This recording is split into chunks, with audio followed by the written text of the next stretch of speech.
Čaute, ľudia, moje meno je Pim Srdca, vítam vás u vianočného tagu, do ktorého ma zatikol Torment. Týmto som chcel poďakovať a toto bude trošku taký špeciálnik za 10 odberov, keďže ten sa mi vymazal, ktorý som mal sem dať. No čo? No, takže prvá otázka. Či mám umelý, alebo skutočný stromček? Ja mám umelý, lebo kto by ukradol ten listie, to tam všetko je, potom kto by to vyhadoval, to všetko je to je, čo som bol.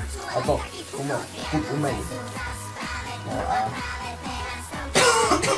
uvidíte sa choriť. A aspoň musíme pri srami a máme ich viac. Druhá otázka. Máš nakúpené darčeky na Vianoce? Na. Tretia otázka.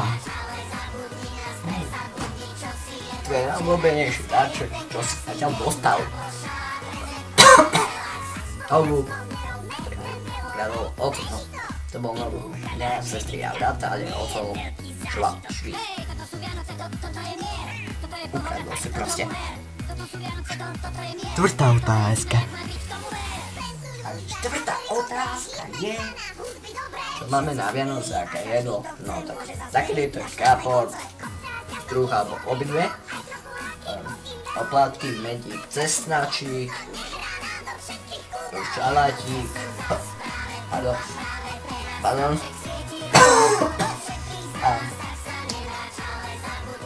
a kapustnicu. Ako normálna tradícia a salónky. To bych vyžieral. Šestá otázka. Takže šestá. Kam chodíš na Vianoce? Ja buď som doma, alebo do Košic. Takže tak. No. No.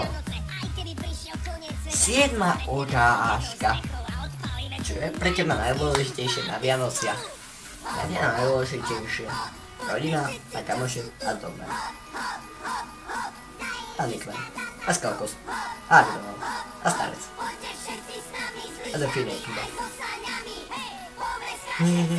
Takže 8. otázka. Si často chodí na Vianoce? Áno, furt. Ale poď chodím aj do školy. 9.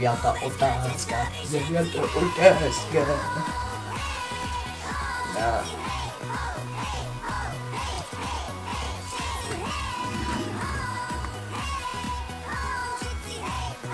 Čo by som chcel na Vianoce? PlayStation 4. Alebo, nechcem PlayStation 4, chcem normálnu kameru, alebo GoPro kameru. A je tu viac tu GoPro. 10. a finálna otázka. Čo máš najradšej na Vianocach? Nie je to darčeky, ale je to moja rodina, keď vidím všetci spoločne.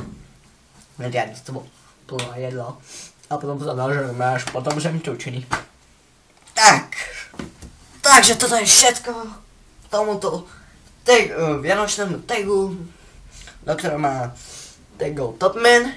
Jeho channel bude v popisku a ďalej nominujem Cokeho TV, Agronauta 23 a Starec TV. Takže vám prajem šťastné a veselé v tomto roku a šťastný. A bude aj špeciál za nejaké vieko za Silvestra. Čaute.